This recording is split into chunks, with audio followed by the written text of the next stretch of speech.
2004లో ముఖ్యమంత్రిగా రాజశేఖర రెడ్డి అయ్యాడు. జ్ఞాపకం ఉందా మీ అందరికీ? అప్పుడు పెద్ద ఎత్తున అవినీతి జరిగింది.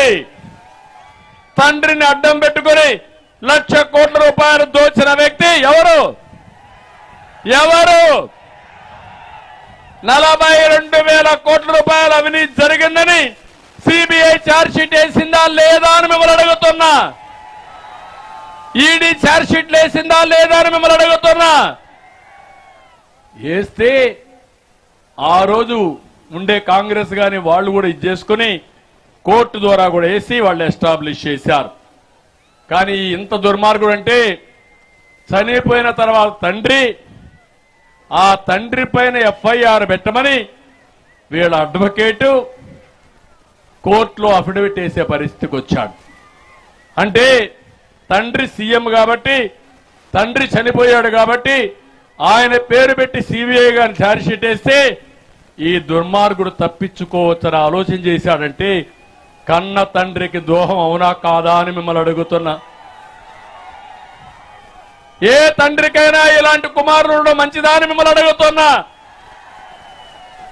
తండ్రి చనిపోతే అందరిపైన నెప వేశాడు. ఈవెన్ రిలయన్స్ రీటైల్ పైన అటాక్ చేశాడు. కడాన మొన్న మీరు చూస్తే వారు చెప్పిన అభ్యర్థికే ఎంపీ సీట్ ఇచ్చాడు ఈ గొప్ప నాయకుడు, మడమ తిప్పని నాయకుడు. ఎలాంటి వ్యక్తో మీకు అర్థమవుతుందా అని మిమ్మల్ని అడుగుతున్నా. అది అయిన తర్వాత మీరు ఒకసారి చూస్తే ఇక్కడే అడుగుతున్నా, సూటిగా అడుగుతున్నా, సమాధానం చెప్పమంటున్నా. మీ ఏఐజీ ఎవరైతే ఉన్నారో ఆ రోజు సుప్రీంకోర్టులో అఫిడవిట్ వేశాడా లేదా ఈ చింతలపూడిలో నేను అడుగుతున్నా, సమాధానం చెప్పమని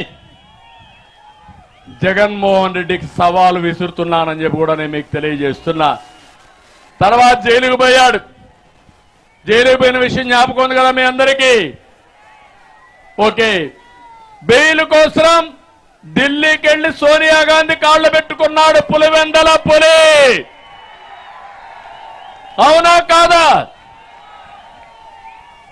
నేను చెప్పలా, వాళ్ళ చెల్లెలే చెప్పింది. నిన్న మొన్న షర్మిల గారే చెప్పారు. వాళ్ళ ఇంటిలో ఉండే రహస్యాల్ని వాళ్లే బయట పెట్టే పరిస్థితికి వచ్చారు. ఈ విషయానికి సమాధానం చెప్పమంటున్నాను. అది అయింది.